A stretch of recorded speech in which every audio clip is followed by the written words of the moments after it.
Hey, free-to-play gang, welcome back to another video. Daddy, please stop. This is the third video for the day. I don't want to watch any more videos. I apologize. I did not realize that the Esper balance notes was actually in-game. They were literally right. They said the Esper balance adjustments would be in-game, and I thought it would come in like in a later timing, but not right now. But here we are. Okay, so just to start off the video, to ensure game balance, we'll adjust the abilities and resonance effects of the following Espers, and we will send rewind items to players who have upgraded these Espers by compensation mail. So you can rewind any of these Espers that is listed in the Esper balance adjustment notice. Not all of your Espers, so this is not a free rewind for all of your Espers. But of course, the right way for you to use it is probably not to reset the Espers just because they are currently bad, because I think they have, in general, right, sweeping statement, they have all been improved. So it's more pertaining to whether you want to re-roll those characters again to try to get your skill ups to skill 2 and skill 3, for example, instead of like skill 1, right? Okay, so not the final plan and subject to change. The final content released in the future update may differ from this current version, but let's take a look at how they have changed. And I'm not going to focus too much on their before, I'm just going to talk more of their after and treat them as brand new Espers. And let's just see how good they are. So the first Esper, we're going to have Raven. So a lot of you guys have requested for this one. Now, this is her first skill. Attacks one enemy twice. Damage per hit is 50% of attack. And each hit has a 70% chance of stealing one buff. Now, upon stealing, inflicts Seer for one turn. Pretty okay. But each speed grants extra damage. Extra damage is 0.16% of attack, which is really huge because it hits twice. So this is actually 0.32% of her attack, which is exactly the same as Sender. I think it's exactly the same as, yeah, I'm pretty sure it's exactly the same as Sender. So her first skill is actually gonna hit pretty decently hard. And now Sunset ability 2, this is now a passive. Performs a pursuit attack when enemies without buffs take a hit, triggers once per turn, attacks all enemies twice upon a pursuit, and damage per hit is 45% per attack. Now if an enemy is not buffed, deals extra damage. Extra damage is 15% of attack, and each speed grants an extra damage as well, which is 0.08% of attack, but since it hits twice, it is 0.16% of her speed into attack. Now each hit also reduces the enemy's max HP cap by 100% of the damage that she has done. Really amazing. And when an ally makes any enemy buff end early, that means when any of your allies actually strip buffs, this ability's cooldown actually reduces by 1 turn. So this is a passive with a cooldown. Now the thing is, what I'm very curious is, can she actually go from a third skill straight into a second skill? That is going to be huge, right? So if you use your third skill to dispel all buffs and then land a defense break, and you're going to instantly pursue with your passive, you're instantly going to top it off by another 90% attack, which scales according to speed, reduces the enemy's max HP and all that kind of stuff, right? So I'm actually super hyped about Raven, even though I don't have Raven. So yeah, very happy for you guys who have your Raven, especially when you have her at R2 as well. Now let's take a look at her third skill after Ascension, that is. So this is what Sleipnir does, dispels all debuffs from Raven and gains speed up. So she actually has an internal speed up. I believe this is going to give her like 2 turns of speed.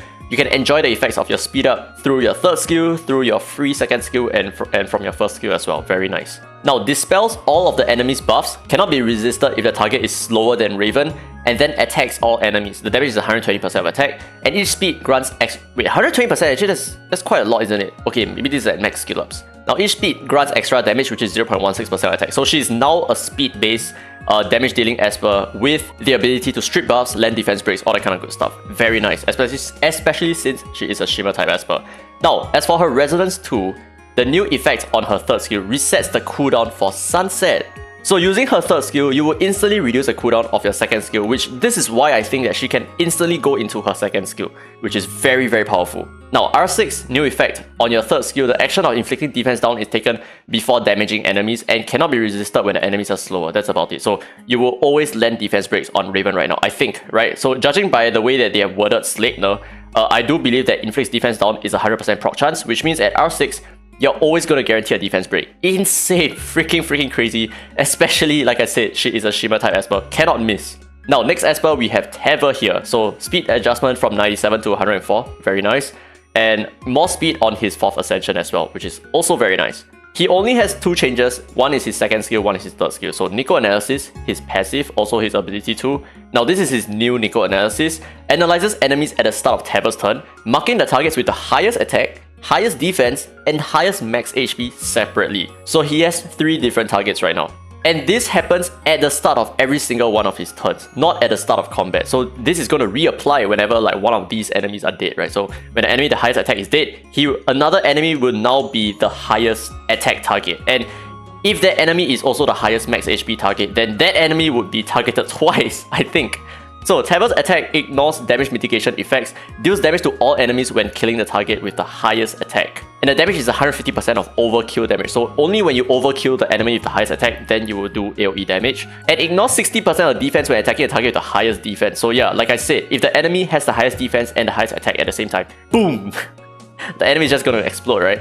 And furthermore, deals extra true damage when attacking the target with the highest max HP. And the true damage is 600%. 600% of his attack. Which in most cases, right, let's say your Tevor has 5k attack, it's very easy for you to get 5k attack if you have an attack up buff. That is actually going to be 30,000 damage in one single hit to any Esper with the highest max HP. It is true damage. Freaking crazy broken ass shit. Now, Tevor gains Nico Sense for 1 turn at the start of combat and upon killing a target. Now, if you're not sure what Nico Sense is, essentially if you have 2 stacks of it, your third skill just cooldown resets, right? And now, enemies killed by Tevor cannot be revived. Now, what I really like about this, what this looks like right now is, imagine this, right? Use your third skill, you kill an enemy, you will instantly have 2 Nico Sense stacks. So you're instantly going to reset your third skill when you take a new turn. So it's extremely important that he has that 1 Nico Sense at the start of combat. But this doesn't say that he cannot gain more than 1 Nico Sense stack from killing multiple targets. So if you kill 2 targets in one hit because you AoE, does that mean that you automatically get your third skill up again? Because if that's the case, oh my goodness, extra brokenness, very nice. Now, Nico Gift Box ability 3, dispels all buffs on one enemy, absorbs all of their AP, then attacks the enemy, which is 330% of attack. So yeah, right now you no longer have the Nico Gift Box debuff anymore. You only have true raw damage, which is very nice. It's very nice because in this game right now, there is a lot of Espers who are cleansing, or like there's a lot of immunity and all that kind of stuff, which really sucks for debuffers. I mean, of course, cleansing doesn't really affect him all that much, but yeah, you know, immunity, heights, that kind of stuff. Now he's just doing raw damage, which is perfect. So Tevor is actually now really exciting.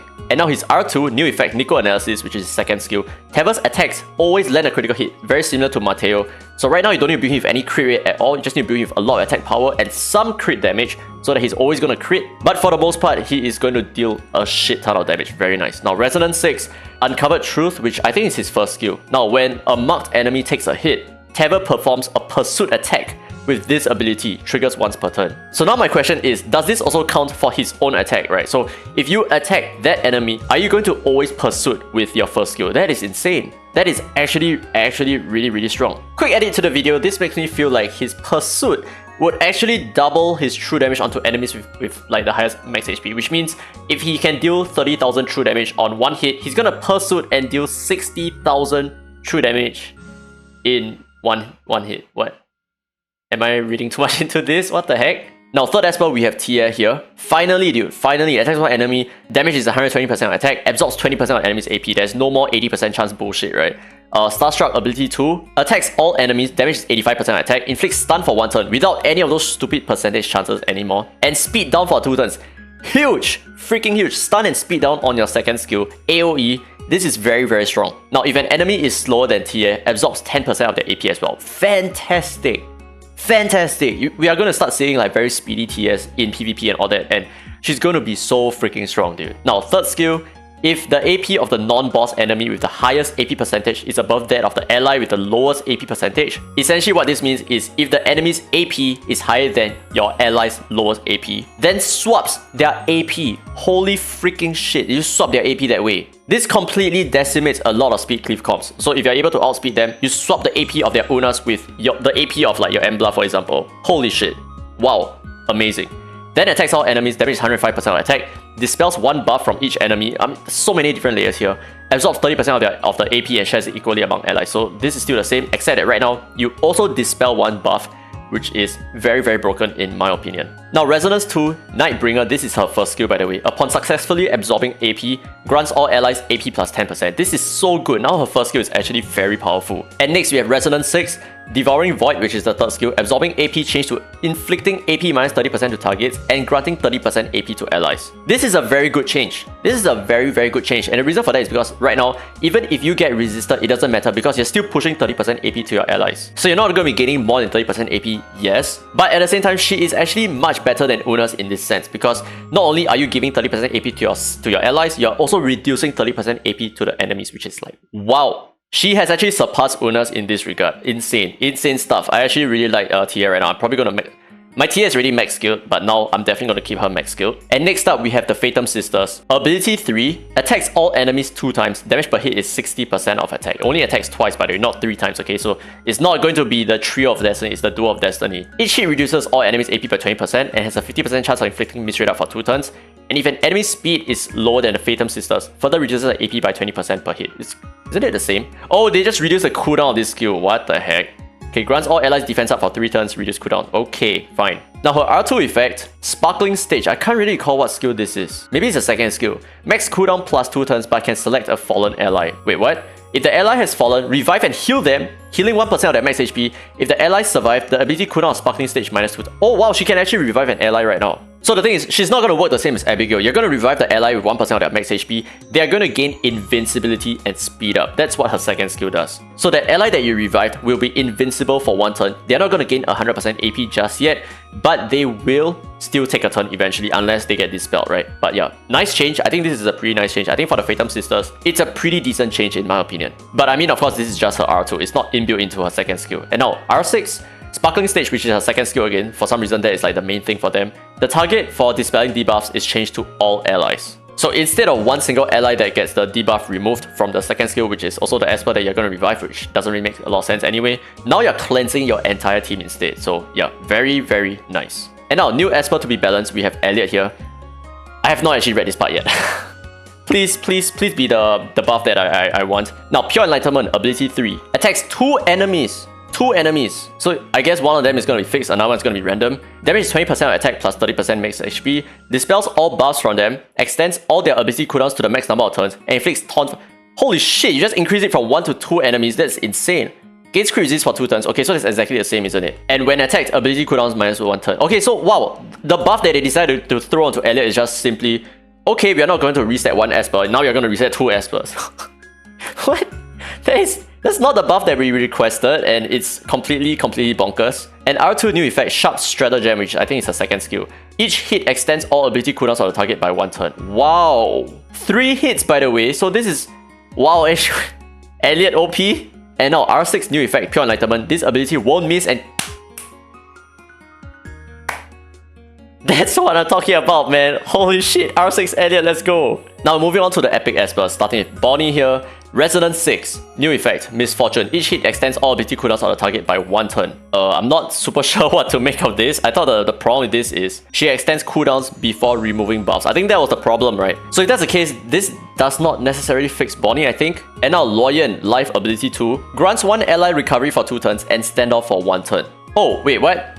So this is no longer Death Tome. Wait, what? When having Death Tome, Luo Yan can select 1 fallen ally to revive and heal, healing 1% of allies max HP. Okay, so you revive the ally with 1% HP. Oh, but he has standoff as well. Okay, so this is very similar to R2 Fatum Sisters, right? Yeah, wow, this is actually the R2 Fatum Sisters skill in itself. Now, Luo Yan gains Death Tome at the start of combat. Okay, cooldown 4 turns. So his second skill will no longer protect your ally from death, basically. It's more of like a revive. But hey, 4 turns cooldown revive. Oh my goodness, this is actually really good, isn't it? Oh no, he needs to have Death Tome. I see. So after reviving, he kind of becomes like less useful, right? Now R6, new effect for life.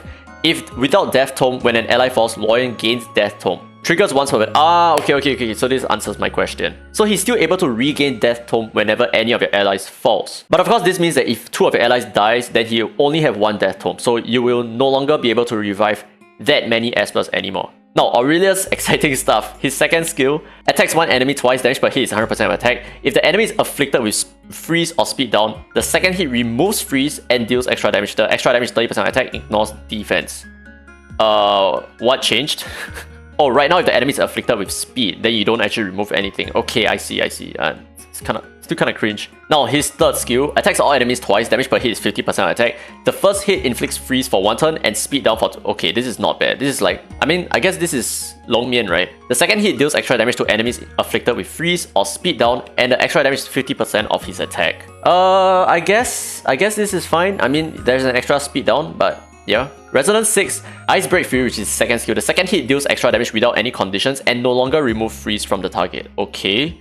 So isn't it kind of like the same? I mean, without any extra conditions. What was the extra condition in the first place? Oh, okay, so this part, if the enemy is afflicted with freeze. Okay, so now you don't need to remove freeze. The enemy does not need to be frozen as well. You're always going to ignore defense. Okay, then his entire gimmick is just gone, right? So that's my problem with Aurelius, which they are still going to continue, which is he loses his main thing, which is he removes freeze. Sure, I really like that idea. Just make that hit super freaking hard. That's all we are asking for. Not to make him just another basic DPS Esper. That is not what we are going for. We want an Esper who we need to think about a little bit to plan our actions perfectly so that we use him at the best time. So yeah, not really the change that we are requesting for over here, but damn dude, a lot of massive great changes. So Elliot, super OP right now. Fatum Sisters, pretty decent. Tiye, very strong. And we have Tevor here becoming super freaking broken. And we have Raven as well being pretty good. I think right now Tevor is probably like the most exciting Esper in at least this Esper balance adjustment notice. But anyway, that's it for this video. Hope you guys enjoyed today's content. Let me know your thoughts down in the comment section below.